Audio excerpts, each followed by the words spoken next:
The days had darkened. The Diné had been reduced to their rancid ways. My own kind turned against me. No longer was it safe to walk the ways of Nu Yeshua, for the calamity of our wicked overtakers had spread thick through the city. However, a light still glimmers in the shadows. A faction of Cleophith had grown attached to my words and teachings. Was this the path of Asa? Had I been chosen to guide the Druge out of the abandoned? For I was abandoned, reduced to lurk in shadows, and thus engulfed by its darkness. I now see how the roles have transitioned. I have taken place of the Elysian and am left as guide to the lower vibrations in Nu Yeshua. This is how it was in the beginning, and now at the end, we have completed the rhythmic cycle of all things.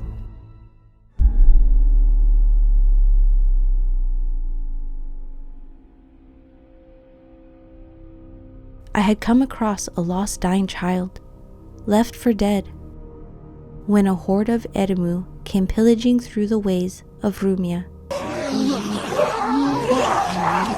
I had tried to escape, but was caught outnumbered. My former kin, now turned to witless beasts, encircled us. A familiar whisper invades my mind.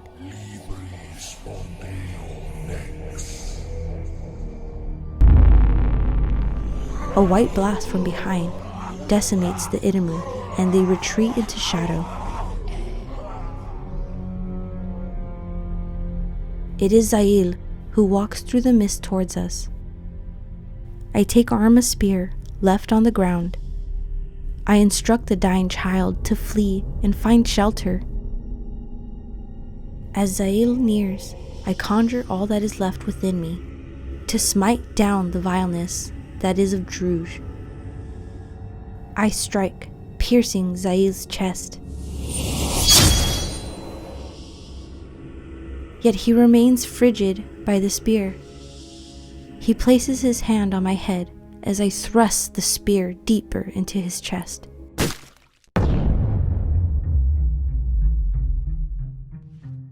I am shown life through the eyes of Zail. Such somber memories. Such dismal thoughts. Such betrayal. A clarity overwhelms my core Atman. We have been deceived. A most ungracious truth overcomes me, and I retract the spear from Zail's chest. And now you see it. Now you understand. Tears stream down my face as I take the hand of Zail, and we are whisked away.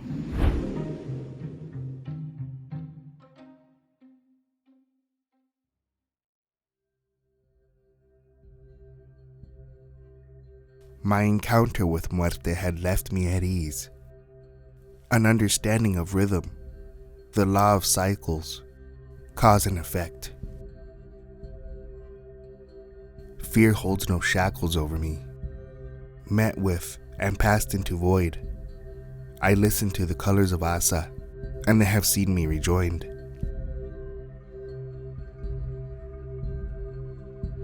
My new companion is most interesting of characters. Nor from here or there, he shimmers in and out of space and time, at will of his merkabah.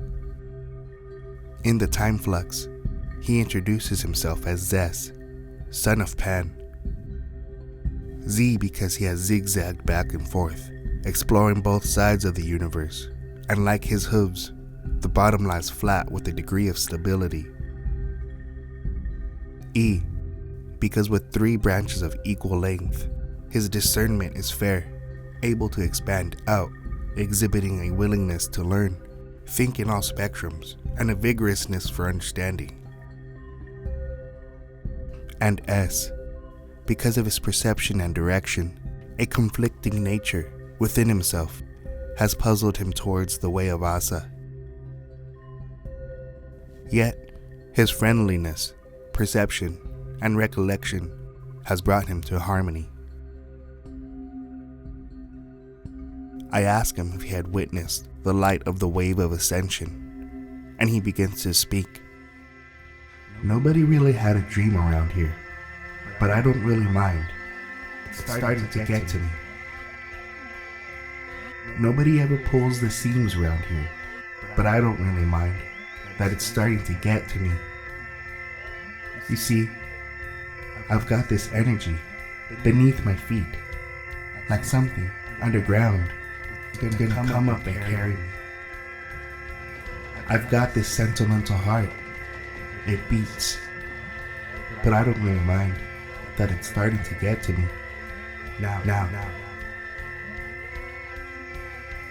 Why do you waste my time? Is the answer to the question on your mind? And I'm sick of all my judges, so scared of what we'll find. But I know that we can make it, as long as somebody takes me home, every now and then. Oh, have you ever seen the lights? A most honest answer. He warns me of what lies at the end of the timeflux, the location Yama had just arrived, the temple of Nu.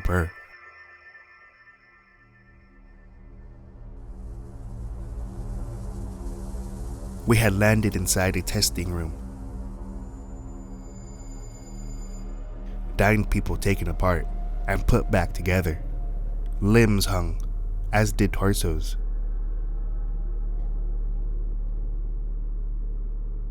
Some still awake in agony to witness such horrors.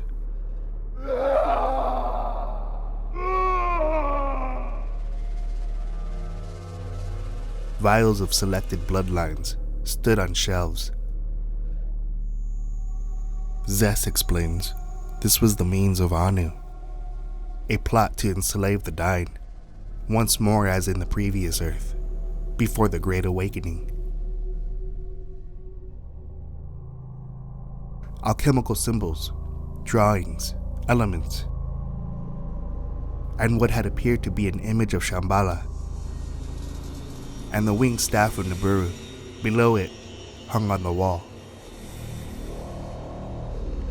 It could only have been Karda, who walked in, escorted by two scaled feathered Cleophas.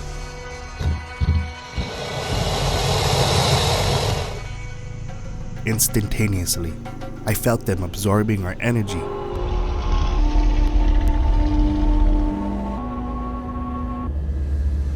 A crazed look came from Karda's eyes. He had grown mad.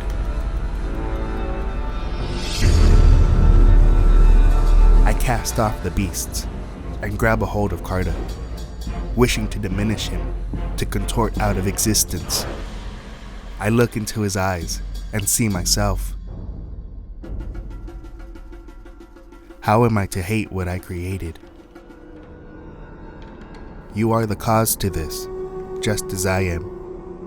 I will show mercy where mercy has not been shown, and emit love wherever darkness grows. Still fidgeting, but awakened once more, I see the eyes of my brother Krysthala and direct him to study with me.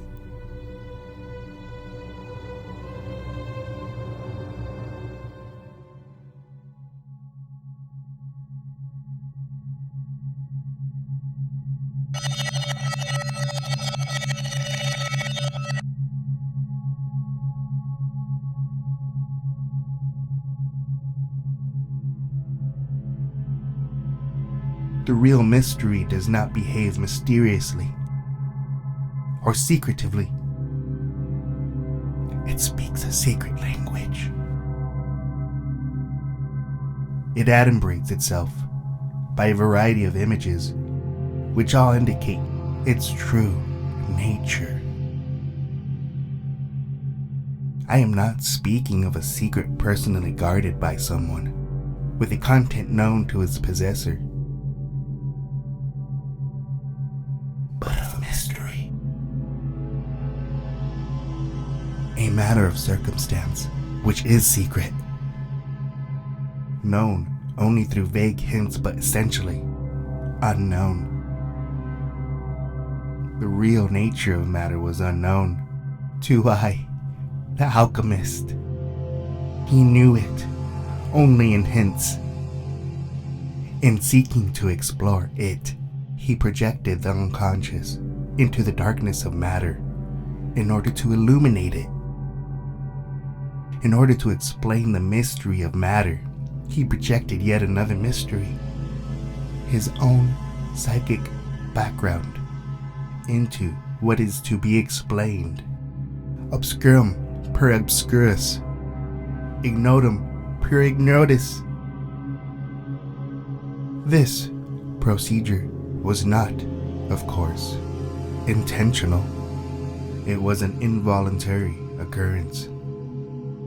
Nay, it was a necessary occurrence.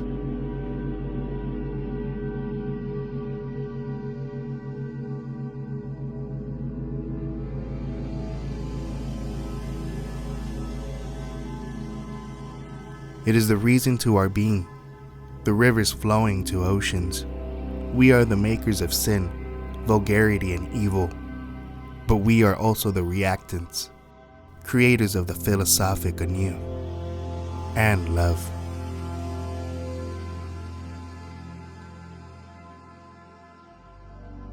Daylight seems bright because of night. It's shade we need, so we can see our love, our beauty, our genius,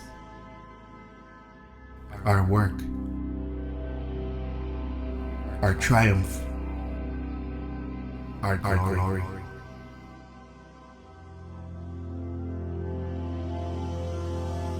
Won't worry what happened before me. I am here. Our minds, our bodies, our feelings, they change, they alter, they leave us. Somehow, no matter what happens, I'm here. In the astral realm, the ibis appears in the form of the blue avian, the Atlantean, guiding my endeavors since birth. Desireth thou to know the deep, hidden secret? Look in thy heart where the knowledge is bound.